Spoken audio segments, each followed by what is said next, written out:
For those of you who do not know about the Discoverability Network, we are a job matching platform. So we are available to both job seekers and employers. And we have a number of different employers that work with us, and the Ontario Public Service being one of them. So as I mentioned, we are a job matching platform, and we connect businesses to job seekers with disabilities to meet business and workforce needs.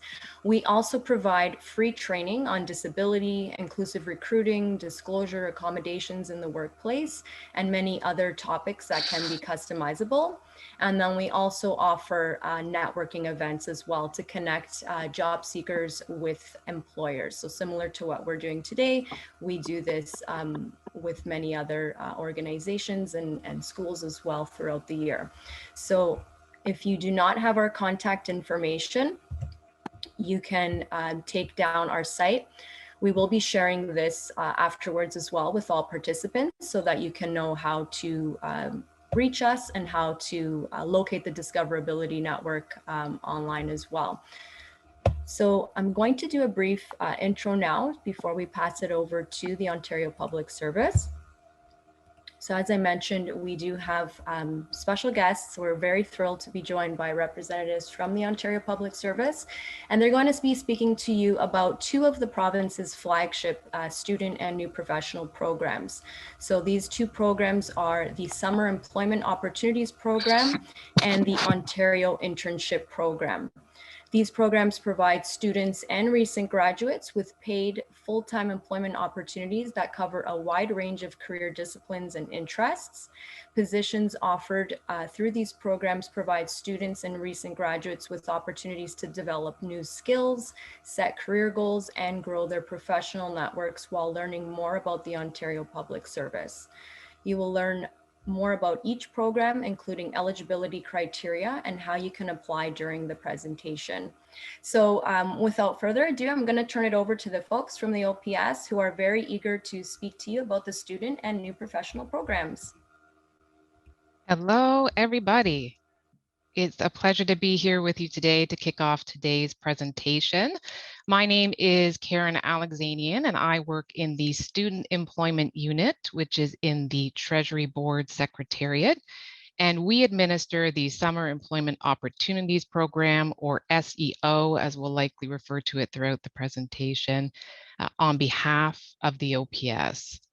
So here's what we want to cover with you today. I'm going to start by providing you with some key facts about the OPS so you can get a better sense if this is a place that you would like to work. My colleague, Megan Venegas, will then provide an overview of the SEO program, and she'll share some cover letter, resume, and interview tips with you as well. We'll then be joined by Glenna Gibbons, who works in the Internships Unit of the Treasury Board Secretariat. And Glenna will fill us in about the Ontario Internship Program, or the OIP, as we'll refer to it.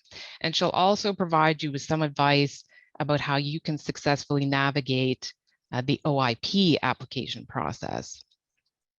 So as Sophia mentioned, we will dedicate some time at the end of our presentation to take your questions, but feel free, if questions come up for you in the middle of the presentation, you can put those in the chat box, and my colleague Emma Cook will be monitoring the chat throughout the presentation, and she'll either respond to you there, or she may ask the question on your behalf during the presentation. So we wanted to give you a bit more insight into how we work together as HR partners to recruit talented people such as yourselves into the OPS. So the Student Employment and Internships units are part of the Corporate Talent Programs branch in the Treasury Board Secretariat. And through the SEO and OIP programs, we provide managers with an opportunity to hire students and new professionals to meet their entry-level hiring needs. But we want to emphasize we're just one part of an OPS HR team that's supporting recruitment at all levels. So our ministry colleagues in the talent acquisition branch help managers recruit mid-level professionals in various talent areas. And then we have colleagues in the leadership practices branch who support recruitment at the manager and executive levels. So in HR speak, I mean, this is called a talent continuum. And we hope, that you think of a summer job or an internship as really the start of a career journey in the OPS. And we're here in the OPS HR community to work together to help make that journey as seamless as possible for you. Let's take a look now at some key facts about the OPS. So currently the OPS employs about 60,000 employees, making it one of the largest employers in the province. So no doubt that might be attractive to you when you're thinking about your future career prospects. The workforce includes employees who work in ministries, agencies, and crown corporations. Employees on average have 14 years of service in the OPS. So once we do join the OPS, we tend to stick around, and our average age is 46 years old.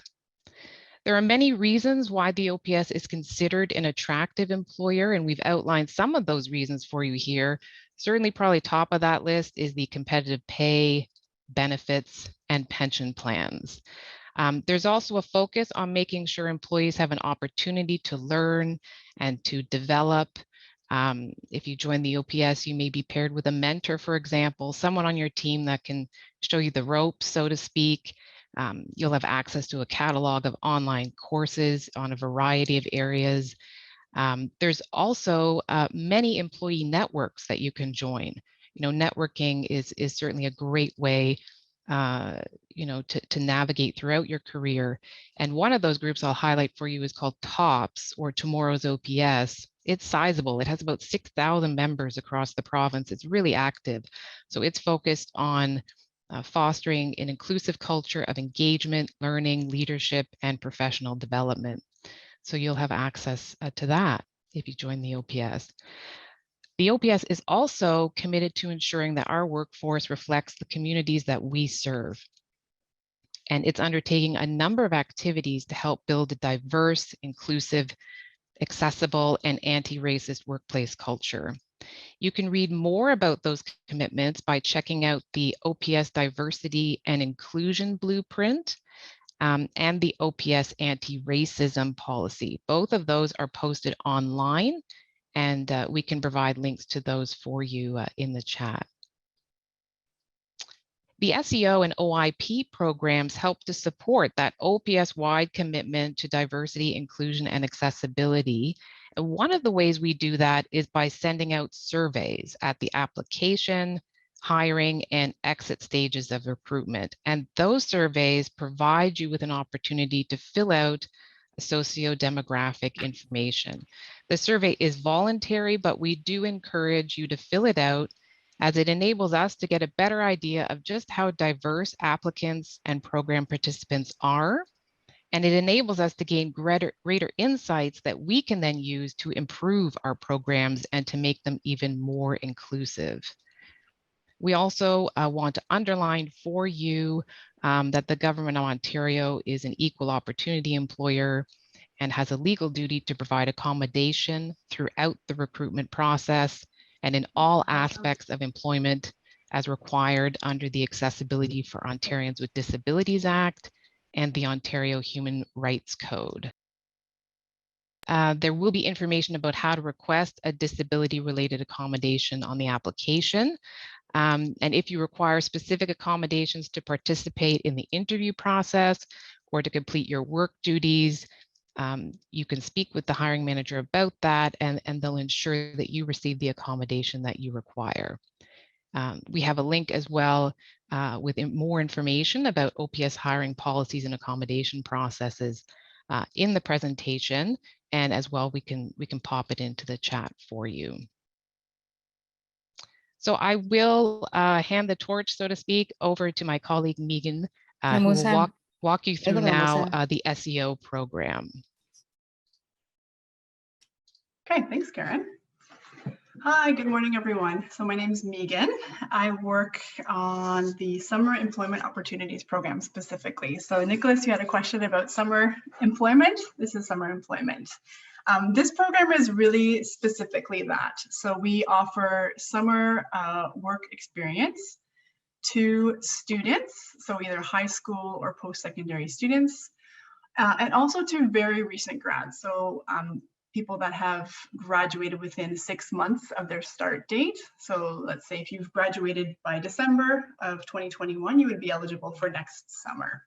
Okay, so I want to ask, so like the program. So like, Yep. like where are the positions hired? Like in Durham region, like where exactly? Or Yeah, outside of there? so we, because it's such a large program, Nicholas, so we hire about 5,000 students, we really offer positions across the province. So there's probably like a large number of the positions are GTA, just because that's where the population is as well, and that's where a lot of offices are. But we do offer positions across the whole province, the west, the east, the north, everywhere. Okay. So when, I will get to that a little bit later, but when you apply, you're actually able to filter use the system to filter and say, I'm interested in, for example, in working in Sarnia, for example, and then it will show you the opportunities that are available in Sarnia, and if they're of interest to you, you can apply to them. So it really is across the province, I would say. Okay. Okay. So the goal of these positions is really to help students gain work experience. So we know, often students don't have a lot of work experience. You're new, you're going to be starting your career.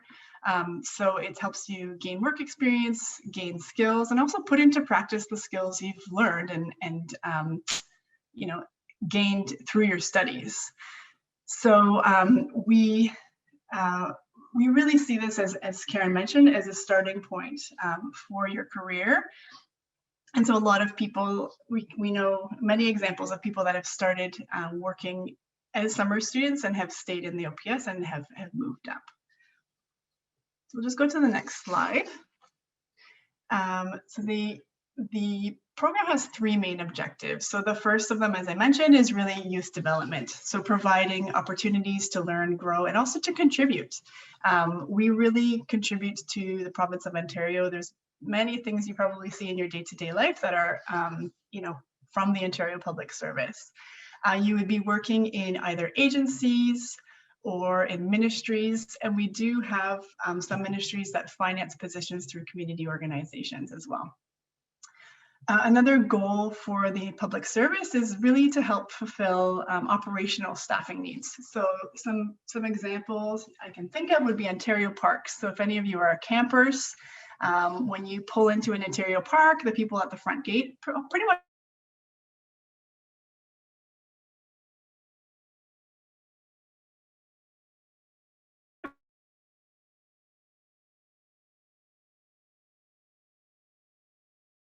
also rely on us, help them find those qualified candidates. And thirdly, it's really a talent pathway. So it's a starting point for folks to get a sense of what is it like to work in the Ontario Public Service? What is the environment like? How can I contribute? And then begin that talent pathway onwards. You can see here on the right-hand side, a couple of just key stats in terms of satisfaction level. So we have really high satisfaction. Students really are very happy with their experiences. The kind of things we hear from students is they feel very supported by their team and by their manager in terms of talking about, what exactly do you want to achieve over the summer, and what are some projects you would be interested in working on? Are these sort of options? And so a lot of support to help students sort of live up to their potential. And then students as well are very happy. Yeah. In terms of a career journey, this is an example here of how someone has progressed through the OPS. So we have a lot of people I can even trace in my own executives that have started in the Ontario Public Service, but you can see here an example of someone. So they started as an HR summer student, working $15 to $15.85 an hour. So it's minimum wage or minimum wage plus a little bit. Then they were able to secure a talent assistant position, which is working in a recruitment team in an administrative role. And then they were able to move to a talent specialist, which is essentially a recruiter in sort of general terminology. And then within the same team, become a team lead and a talent manager. So this is something that would happen over years, but it is something that's possible. And it gives you a sense here of the way that you can grow and develop within the public service And then the salary and wages. This is sort of based on current salary and wage scale that would be associated with those positions. So you can see you grow, you learn more and more about the subject matter, and then you can move into really, interesting and challenging roles. All right. So in terms of eligibility, I mentioned already, it's generally for secondary, post-secondary students or recent grads. You need to be a minimum of 15 years of age, and during your placement, so you would need to be a resident of Ontario, just meaning that you need to be living in Ontario. We don't require any official paperwork. It's not an immigration term when we say resident of Ontario, just that you're living in Ontario. But you do also need to be legally entitled to work in Canada. So for example, international students, sometimes they have work permits. Those students would be able to to participate in the program. All right. That's all for that slide. So just to highlight a few of the reasons why students choose the program. We have, as you mentioned, a lot of different locations and work settings. So a lot of positions are in sort of more traditional offices, but we do have positions in the outdoors. So we have a lot of sort of environmental or let's say aquatic positions. There's a lot of different positions, more in the north, I would say. It could also be in a laboratory and a travel information center. So a lot of different places to work. You're able to work across all the ministries, all of the 24 ministries participate in the program. So it could be from the Attorney General, working in the courthouses, to a Ministry of Environment, to Treasury Board Secretariat, very financial roles. And the types of positions that are available are really across the board. We've listed here some of the sort of more business positions, finance, marketing, HR. But there's about 70 different types that get posted every year. And of course, there's reliable hours and wages. So the contracts are most often, sort of 9 to 5 positions, most often, and contract length would be between 17 and 18 weeks. So over that summer break period, with the wage rate that I mentioned before. So with that, I'll get into a little bit about interview and sorry, just before that, the important dates. So when can you apply? So early 2022 is when the job ads go up. Within the next month and a half or so, probably those job ads will be posted. We don't have a firm date yet, but it will be in the next month or two. And then you'll see on the job ad when those closing dates happen, but it would be before they would be sort of when the job goes up to beginning of April would be the latest to apply. Then once that happens, we have interviews that happen. So managers contact candidates, do some pre-screening, and then do some interviews, most likely virtual interviews, and then you'd actually start working in May. So how to apply? This is the sort of a screenshot here of what the application process looks like. Very similar to any other job application process, but this is the website here, ontario.ca/careers. And then to find summer student positions, you would search, you can see here at the bottom, career level, you would search by student, and that would pull up all of the available positions that are the summer employment opportunity positions. If you want to, you can filter by region and city, and then you hit search and it will pull up all those jobs for you. Pretty straightforward.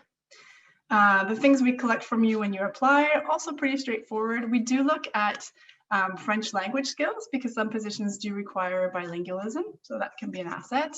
Other job-related pre-screening questions, so matching you to what managers are looking for. And as we mentioned, we do collect socio-demographic information just so we can really see how we can improve our processes and making sure that they are fair and equitable every step of the way.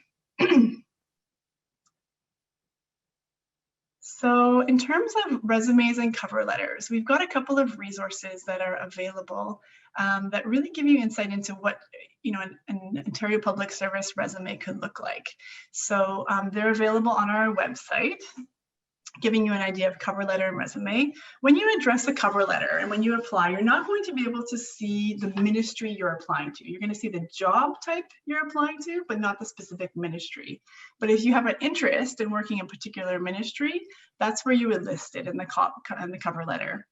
so that managers can see, oh, you have a particular interest in working for the Ministry of Health, for example. And that may set you apart from other candidates, and they say, oh, this is like a candidate interested in this job type. Not only that, also interested in my ministry and my field of work. There's also common errors to avoid in there. So it's a good resource to check out if you feel you need some assistance with that. In terms of interviews, so generally interviews are panel interviews, and the types of questions we ask are generally of these three. So managers are trying to assess your skills and qualifications against the job that they're hiring for. So there could be general questions, just why are you interested in this position, or what skills do you possess that you think make you the ideal candidate? There can be, and then we have also situational questions or behavioral questions, which are more questions looking at your judgment and your experience and the way you approach work and how you would handle different situations. So there's a couple of examples here, but if you're facing conflicting deadlines, what would you do? How would you handle that situation? Just so the manager can get a sense of what is it going to be like working with you day to day. How far along are you in terms of your ability to manage different work tasks, etc. And behavioral based, again, is just looking at how you would react or how you would handle different situations that may arise in the workplace. These are very, very common questions. I'll just go to the next one. So in terms of an interview, it's pretty standard for in Ontario Public Service positions to be a panel. So meaning 2 or 3 people on the panel, likely the manager that would be hiring you, as well as maybe a couple of staff or other managers that would also be able to provide their input. The reason this is done is just so that it's a very fair and transparent process. It's a grading process where we're taking down the information that is being provided by the candidate, and then there's very clear ways to score each candidate. So having more people allows it to be more of a well-rounded exercise as opposed to one person's feeling or opinion. It's a very objective way to evaluate candidates and really find the best candidates. To prepare, important to know about current government priorities or issues that you are facing the ministry that you get an interview with, if you get an interview. And a good approach is the STAR method. You may have heard of this before, but it's an acronym that's talking about the situation, the task, the action you took, and then the results. So that can be a way to sort of frame your answer. So you say, I was dealing with this particular situation, that my task in that situation was to whatever it is. And then you talk about the actions you took and the results. And it's a really nice way to make sure you cover everything you need to in a question. So there's enough meat for those managers to really evaluate you and say, yeah, wow, great experience, interesting background. I like the way the person approached this. And you're always given an opportunity to ask questions at the end of an interview. So you can always prepare some questions beforehand about things you're curious about. What are you curious about for the summer position, or about the public service, or about the team you'll be working with? So I will wrap it up there. And I believe it's over to Glenna, who's going to be talking to you about the Ontario Internship Program. Thanks so much, Megan. I'm just going to jump in really quickly before we pass it over to Glenna. I'm seeing a lot of great questions rolling into the chat. I'm going to do my best to address these within the chat, but hopefully we'll have some time at the end for a dedicated Q&A. If not, we will keep track of all these questions and ensure that we can respond to them and provide an adequate response to all of the questions. So feel free to keep those coming and I'll try to address them as best I can. But for now, I'm going to turn it over to Glenna, who will be talking to us about the Ontario Internship Program. Hello, thank you, Emma, and thanks, Megan, for your discussion on the summer employment opportunities. So now we're going to switch over to talk about the Ontario Internship Program. And first, I'd like to say, what exactly is the internship program? It is a year-long program that provides interns with practical, hands-on experience combined with learning, mentorship, and professional networking opportunities. The recruits diverse top new talent and provides them with knowledge, training, and experience needed to fill emerging needs within the OPS. The OIP is able to provide inclusive, barrier-free recruitment. We use such things as name and education anonymized screening techniques.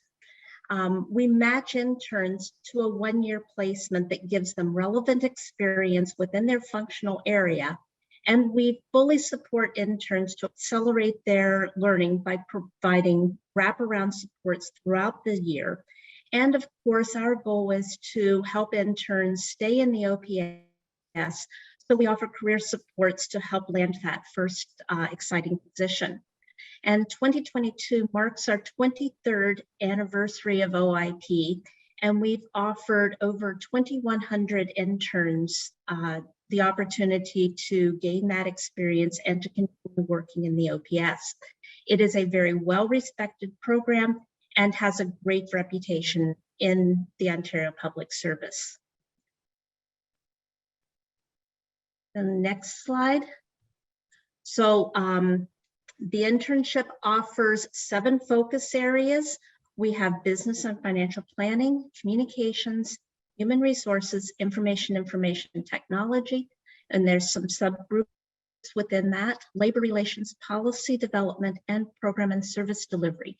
And I encourage you to look at our website to see the specifics in each of those focus areas so that you know what is included and what is expected in each of those areas.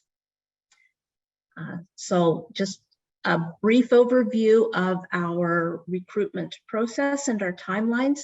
So the first, we have 4 phases that we go through in our application stage.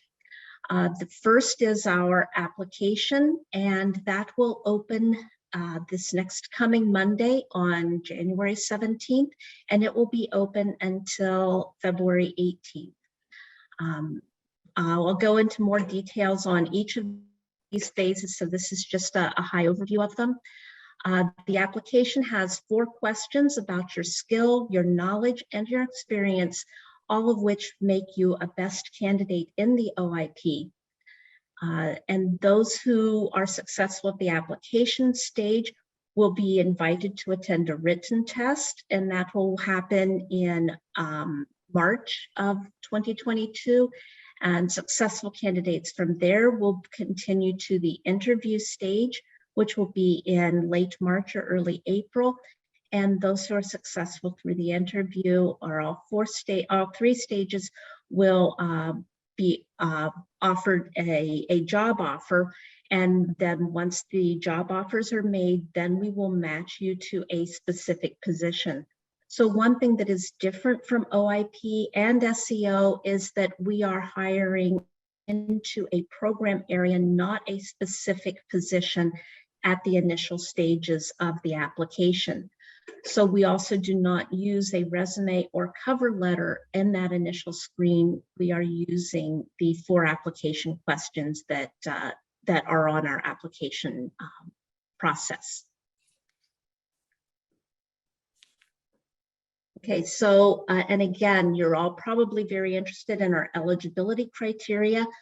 So OIP, unlike SEO, is you have graduated, and we have graduation windows. So our primary focus is on 2 years post-graduation with a degree from a recognized college or university within the past 2 years. We also offer extended eligibility for a 5-year post-graduation window for Indigenous persons, persons with disabilities, Black, and English, French, Francophone applicants. And then in order to be eligible, you must be eligible to work in Canada, and you must be a resident of Ontario within the employment term. And we also do not accept applications from current or former interns. So it is a 1-year opportunity, and to provide more opportunities for more people, you can only apply. You can only be accepted once. And then what most of you would be interested in, if you are planning to apply to the site, I have a number of tips that you can follow to be helpful in your application process. The first is to read our website. There's a lot of great information there, and it talks about each of our focus areas, including what knowledge, what skills are required, and it just is a good place to get a good grounding as to what is in the program.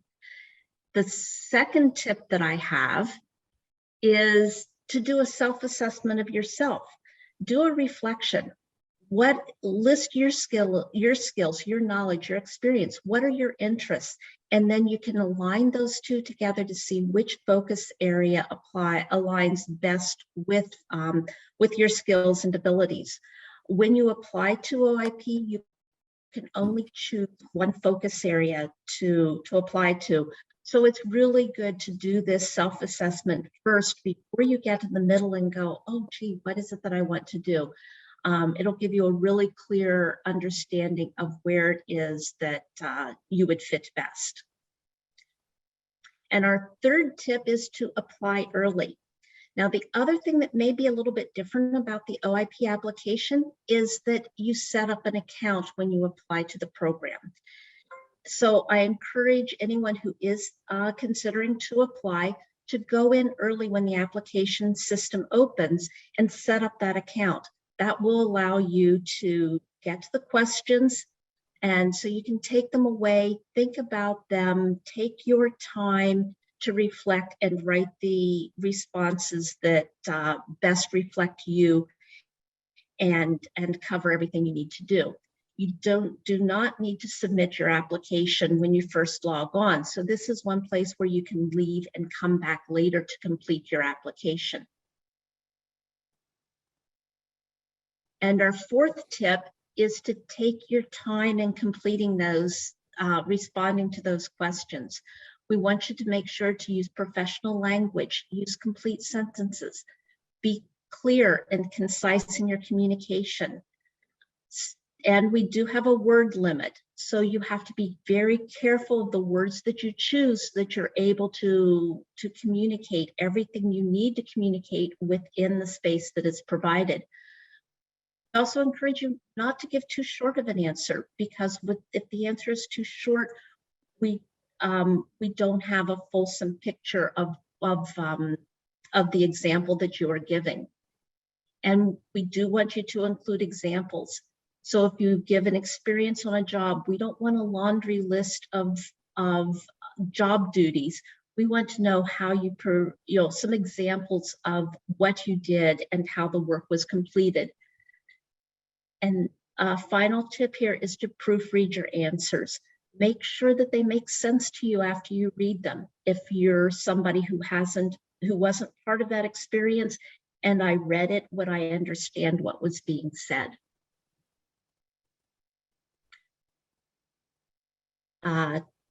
Tip number 5 is to make sure you submit on time.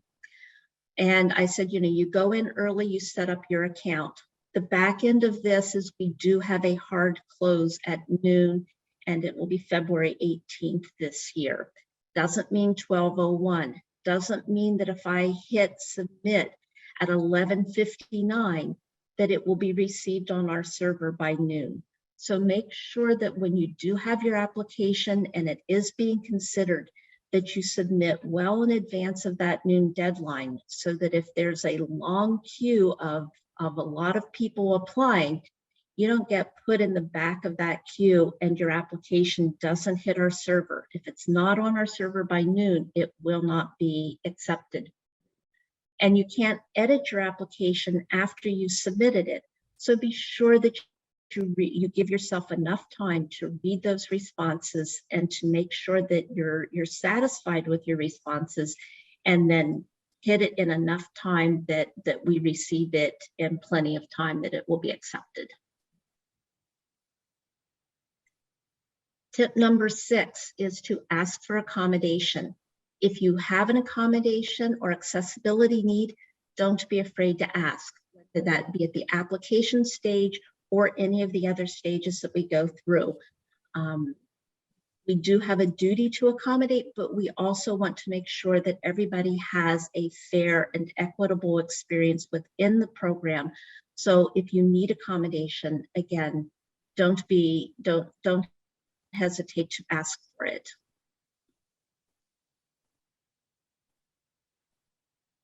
And tip number 7 goes on to, after you've submitted your application, take a deep breath, relax, wait a little while. It's a very competitive process. We receive thousands of applications a year, so it does take us time to go through and complete that first evaluation. But if you're successful with the online application, you'll be invited to participate in a written test. And with the written test, it is now done virtually. So we do have a timed test, and we do prepare you before the test. So we will send you advanced instructions and some material to review and to think about. And so don't set those aside and say, oh, I'll do those on the test. Again, prepare yourself and give yourself every opportunity to take advantage of that time to prepare, to review the material, and to think about how you align with the information that has been provided.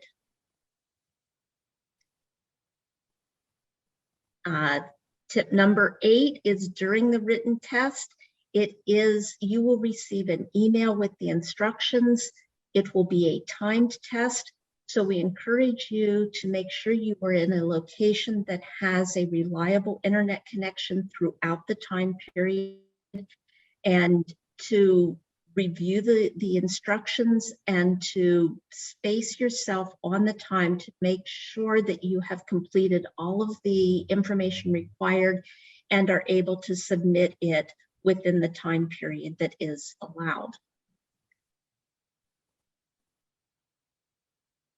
And if you are successful in our written stage, you will be invited to our interview. And to help prepare for the interview, again, you are not applying for a specific position, you are applying to a focus area. So review your experiences, and this can include academic projects, papers, your work, volunteer, any number of things that would align with the focus area, and how they would apply.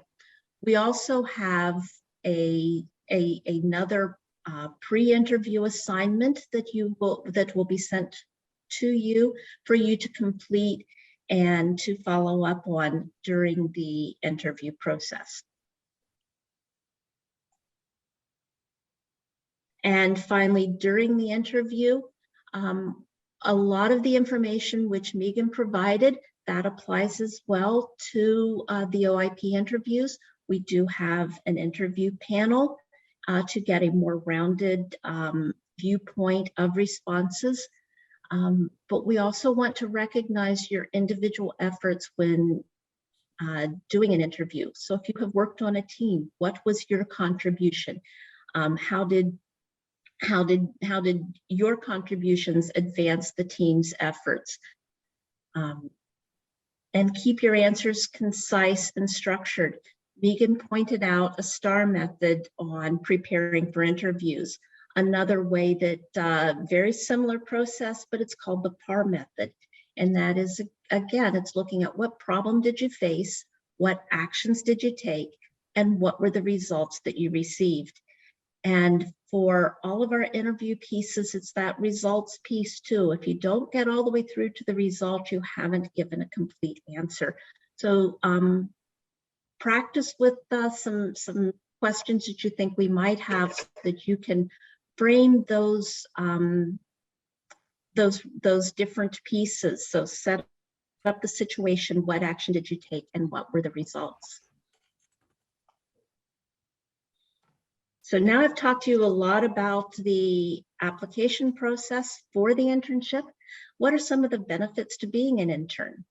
Well, the first of all is I feel working for the Public Service of Ontario, it allows you to have many challenging works, and you really are making a difference for the lives of Ontarians.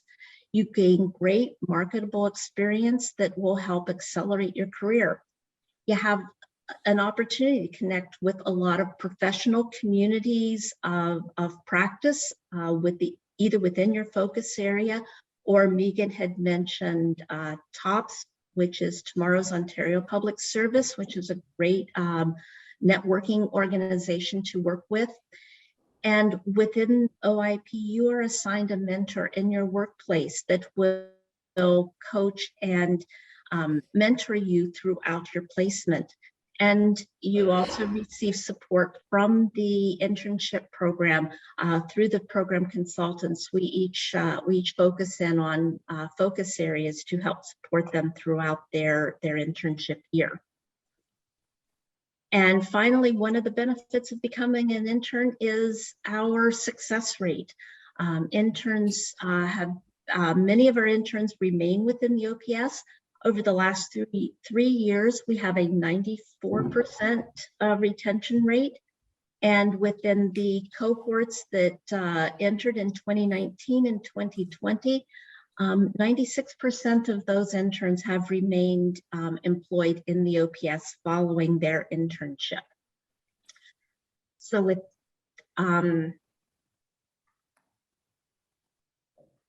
that, I am going to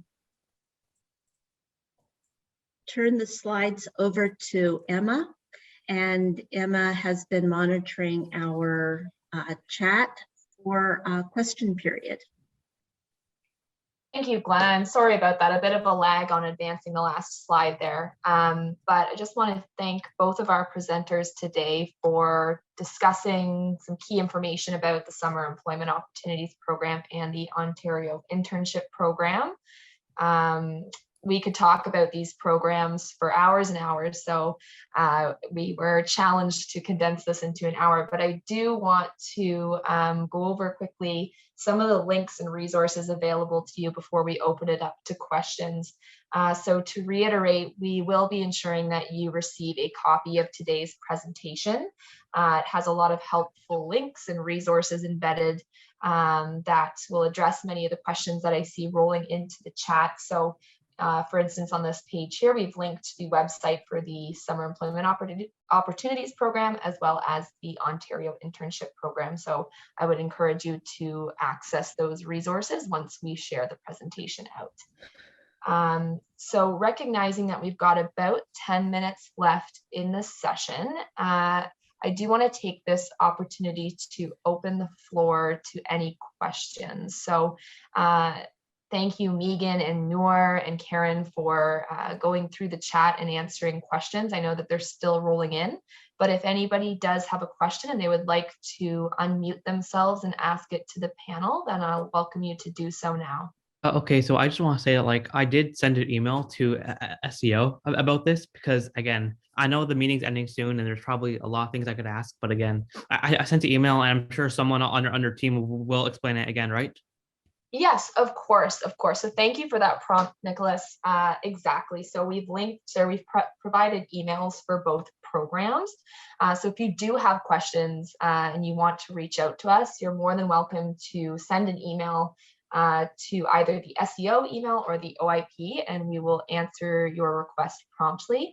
And that's a great way to get a hold of us and get some timely information. So feel free to use those emails, Nicholas, and we'll be responding to your email shortly. Okay, thank you. Yeah, other than that, I'm done, and I'll get a response. I'll get a response from there, and that's it. And I'll do it that way. Perfect. Well, thank you very much, Nicholas. Is there anybody else on the line who has a question they might want to unmute for? Or I do. Okay.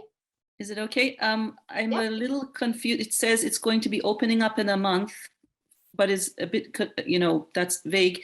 But then it says, it says on the discoverability website. I thought it was on the ontario.ca website. So where is the location that these jobs will be opening up?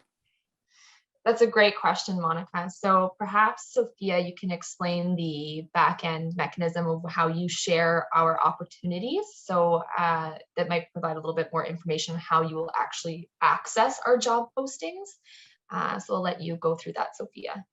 Yeah, so once the opportunities are available, OPS will be sharing them with us, and we would be posting them on the discoverability platform. So once they said they're going to be available roughly within about a month. We don't have the exact date, but as soon as they're available, they send them to us, and then we post them on Discoverability Network. So if you have questions on Discoverability Network, if you don't have a profile created, our team can set up one-to-one sessions with anyone who's interested in setting up a profile to help you get your profile created. So that's something that we do often with all of our job seekers. And that contact information will be shared out as well at the end of today's presentation when I share out today's decks. So that's basically when we'll be sharing them. Does that help answer that question, Monica? Yes, yes. So we should communicate with Discoverability to request setting up a profile to be ready for when the job descriptions arrive. Is that right? That's correct. Yeah, if you don't already have one set up, then yes, we can help you set that up. Okay, thank you. I wanted to ask a question. So I graduate in June.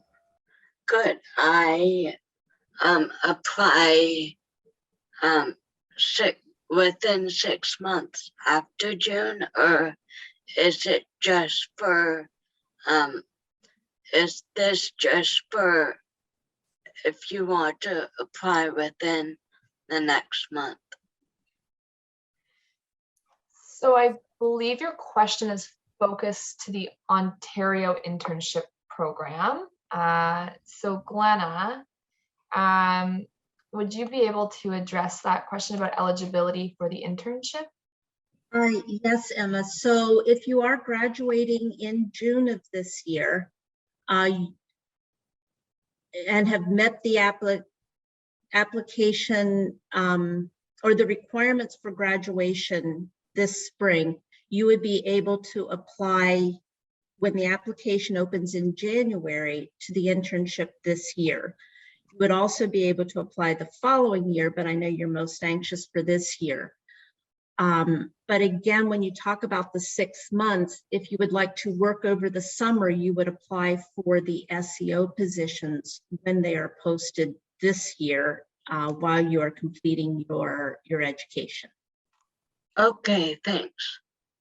So just to be sure I can apply in January next year if I graduate in June this year? For OIP, you would be able to graduate. Yeah. For SEO, you would be outside of their 6-month eligibility. Okay. With OIP, I can apply in January, right? Yes. Okay, thanks. Great question. Thank you. And yeah, and again, the eligibility criteria, we've got that depicted on both of our program web pages. So if you do need to refer back to that for a simplified account of the eligibility criteria, then we certainly encourage you to do so. But excellent question. I have a question about the SEO. So I am currently in the co-op program at Carleton, and I was wondering if it would be possible, like if I apply through the SEO, do you know if other students use that as their co-op placements? It's a pretty specific question. I don't know if you can answer it, but yeah. I can jump in here, Sophie. So yeah, we've had students before that have used their summer work experience, like their summer job, as a co-op placement as well. So it's just something you would discuss with the manager if you got an interview. You could just let them know, like, I would like to use this to complete my co-op. So this is what's involved. This is, for example, the reports that you would need to complete. It needs to be X number of hours. So you can just let them know those details. And yeah, it's definitely something that I've seen before. Just a question of like lining up the timing and the requirements of your co-op with the summer position. Amazing. Thank you. Yeah. Can I ask a question? I wasn't able to raise the hand. Yeah, absolutely. Um, I have enrolled for like I'm a Humber College student, and like I have a mandatory internship in May, so it's a summer internship. So I'll be applying for internship. Take an example from like for the Ontario employment internship. That's the SEO. That's basically right. So do I need to like learn any extra skills for this these internships, or the internships will teach us from the base level? Because it's difficult for a student to get into an internship because it's way too competitive. So what are your views about on it? Yes, so that is a great question. And again, the web pages we have, I believe, and correct me if I'm wrong, Glenna, for your internship focus areas, I believe there's a description of kind of to outline the type of candidates and skills that they're recruiting for in the different focus areas. We do recognize that these are entry-level positions. So there are a lot of transferable skills between internships, and the same for the Summer Employment Opportunities Program. So you may be able to refer to the webpage for some additional information to kind of guide your application and how you kind of focus your skills around a specific application. But certainly encourage you to review the website to learn a little bit more about the focus area you're interested in applying to and how you can kind of tailor your application towards that. Does that answer your question? Somewhat. So I can jump in here too, Gunnar. Because managers are applying for entry-level positions, yes, their expectations are different than if you were applying for a administration position, for example, just through the normal OPS careers website. Because you're applying to a student position, they're going to have different expectations. So yeah, they know you're a student.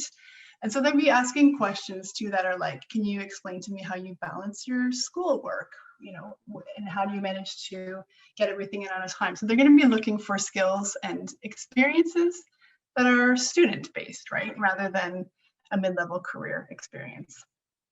okay. So yeah, so what I would say, don't feel insecure about, I'm just a student. Everyone is in that situation. So it's better to apply and put yourself out there, and then the manager will Exactly. to decide exactly what they need. So yeah, that's a point. But when I just go to the job boards, so particularly I have seen the requirements. They require different types of skills. They require experience just for an unpaid internship as well. And that's so strange. I don't know why they do Yeah. like that. So I get that's it. why, yeah, yeah. So that's why a student is quite insecure about his the job life or the corporate sector. So this is the only thing that just stops them to apply in such a competitive, internship sort of sector, Yeah, I totally get it. And I bet you everyone in the line is feeling the same thing. I really can resonate with that, because you read the description, it's like, okay, well, I could do those things, but I don't have those skills acquired yet. But I mean, I think that's when you're applying to either of the programs here, we're really looking for entry-level talent.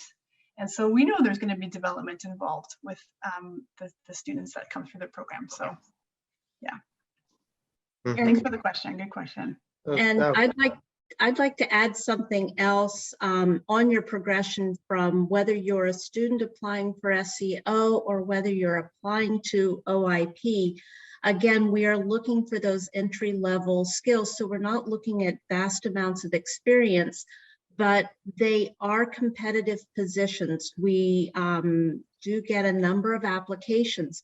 So figuring out what sets you apart. So being able to take your experiences and showing a manager how you can transfer those skills into either the focus area for OIP or into the job description that you're applying to for SEO.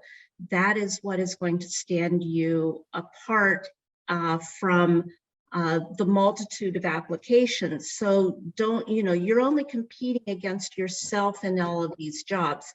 So look for what sets you apart and how to market that in your application will do you well. Okay, thank you. Really great feedback. Thank you, Megan and Glenna, and thank you for that question. I think that gets at a lot of people on the line would agree with that sentiment. So recognizing that we are 1 minute past 12, that does conclude our session.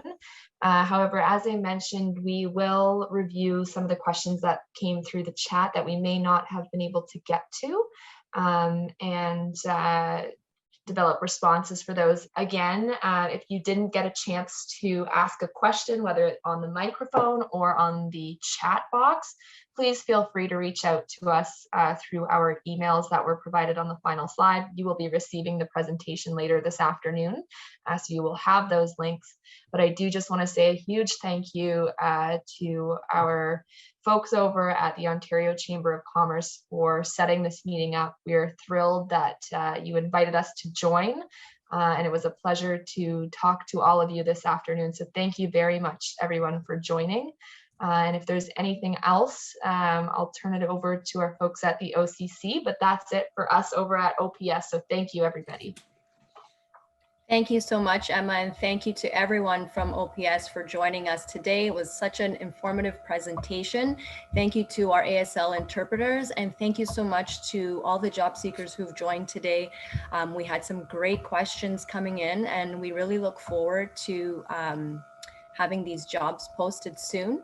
So stay tuned. You will receive an email from us shortly with all the decks used today, as well as our contact information and how to reach us on our social media channels as well. So thank you again, everyone, for joining.